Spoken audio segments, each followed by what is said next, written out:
Good morning बच्चों। आज मैं आपको चैप्टर 15 न पढ़ा करके 16 पढ़ाऊंगी, क्योंकि हम सजीवों में उत्सर्जन तक पढ़ चुके हैं। आज पढ़ेंगे सजीवों में नियंत्रण एवं समन्वय। ठीक है। हमारे शरीर में अनेक अंग तंत्र हैं और उनमें जो विशिष्ट अंग होते हैं उनके बारे में हम लोग पढ़ चुके हैं। ठीक है।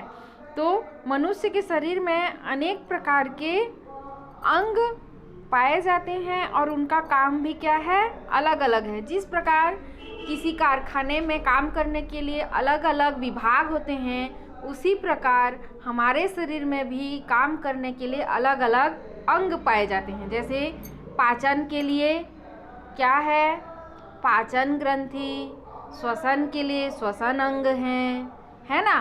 तो हमारे शरीर में नियंत्रण एवं समन्वय करने के लिए भी क्या है, एक विशेष अंग की आवश्यकता होती है, जो कि दो प्रकार से होता है, तंत्रिका तंत्र के द्वारा और रासायनिक पदार्थों के द्वारा हमारे शरीर में नियंत्रण और समन्वय होता है।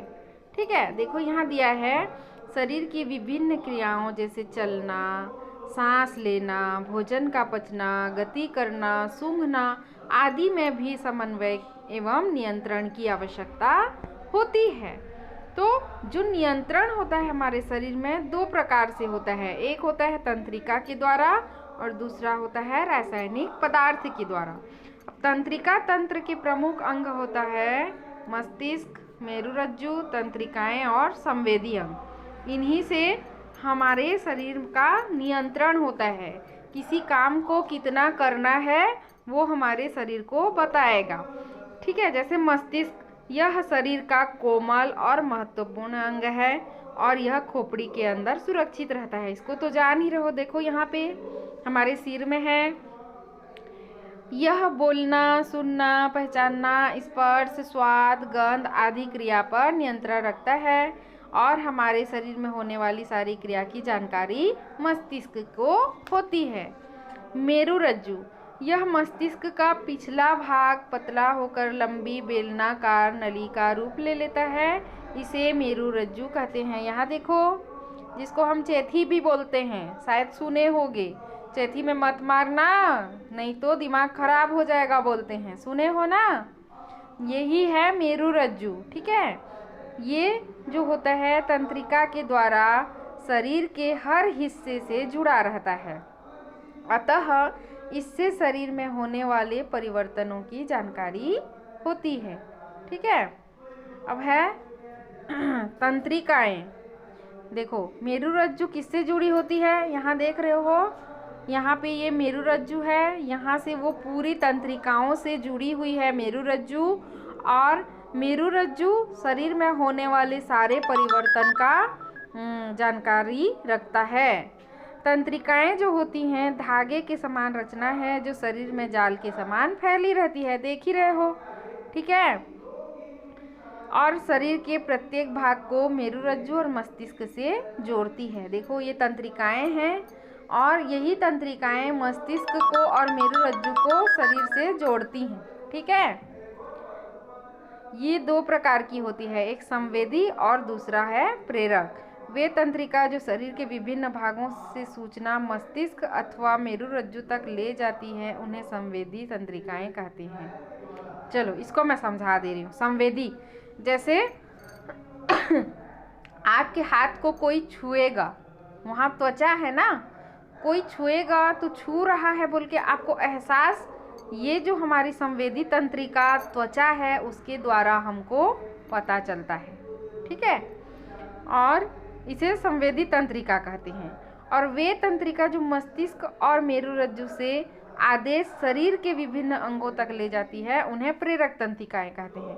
देखो इसको मैं अच्छे से आपको समझा रही हूँ। जैसे उदाहरण के लिए, अभी ठंड का महीना चल रहा है ना, कोई ठंडा हाथ ला के आपके शरीर में किसी हाथ में या पैर में रख देता है तो आप उसके हाथ को तुरंत हटा लेते हो। तो उसके हाथ का आपके शरीर में ऐसे रखना, वो जो काम आपको समझ में आया कि यहाँ पे हमको छुआ गया है, वो संवेदी तंत्रिका उसने काम कर दिया। ठीक है, वो काम किसके द्वारा हुआ? संवेदी तंत्रिका के द्वारा हुआ। लेकिन वहाँ से हाथ को ऐसे हटाना है, वहाँ से हाथ को ऐसे हटाना है, ठंडा लग रहा है बोल के, वो काम किसके द्वारा होता है? प्रेरक तंत्रिका के द्वारा होता है। समझ में आ रहा है? ऐसे छूना वो आपको संवेदी तंत्रिका के द्वारा पता चलता है, और छूना ठंडा लगता है और उसको हटा देना वो आपको प्रेरक तंत्रिका के द्वारा पता चलता है। समझ में आया? प्रेरक और संवेदी तंत्रिकाओं का काम, संवेदी तंत्रिका मस्तिष्क और मेरुरज्जु तक संवेदी क्या करता है? सूचना को ले जाता है, और प्रेरक तंत्रिका जो मस्तिष्क और मेरुरज्जु से आदेश को शरीर के विभिन्न अंग तक पहुंचाता है, उसे प्रेरक तंत्रिका कहते हैं। ठीक है, जैसे यहाँ देखो उदाहरण दिया है, गर्म वस्तु से हमारा पैर छू जाए तो हम तुरंत पैर हटा लेते हैं, है ना। हमारा शरीर पर्यावरण में होने वाले परिवर्तन का अनुभव करता है और तुरंत प्रतिक्रिया भी करता है। हमारे आसपास होने वाले परिवहन को परिवर्तन को उद्दीपक कहते हैं, और उसके अनुसार जो शरीर में प्रतिक्रिया होते हैं उसे अनुक्रिया कहते हैं। ठीक है, तो यहाँ पे गर्म वस्तु उद्दीपक है और पैर का हटा लेना अनुक्रिया है। जैसे यहाँ दिया है धमाके की आवाज़ से चौंकना, तो यहाँ पे उद्दीपक है आपका धमाके की आवाज़, और चौंक जाना हमारा अनुक्रिया। वैसे ही परीक्षा के नज़दीक आने पर घबराहट होना, तो उद्दीपक क्या है? परीक्षा का नज़दीक आना, और घबराहट होना क्या है? हमारा अनुक्रिया है। ठंड में ठिठुरना, उद्दीपक क्या है? ठंड है, ठिठुरना क्या है? अनुक्रिया। ठीक है, तो ये इस प्रकार हमारे शरीर में बहुत से उद्दीपक और उसके अनुसार हमारे शरीर में अनुक्रियाएं होती हैं। ठीक है, कल पढ़ेंगे हम लोग प्रतिवर्ती क्रिया किसे कहते हैं। इसको पढ़ेंगे आप लोग घर में भी। पता नहीं क्या कर रहे हैं इस बार, न कोई होमवर्क भेजते हैं न कुछ करते हैं। हाँ, ये चैप्टर मैं बहुत ही जल्दी ख़त्म करने वाली हूँ, छोटा सा चैप्टर है। ठीक है, इसको आप लिख लेना अच्छे से। क्या क्या लिखोगे?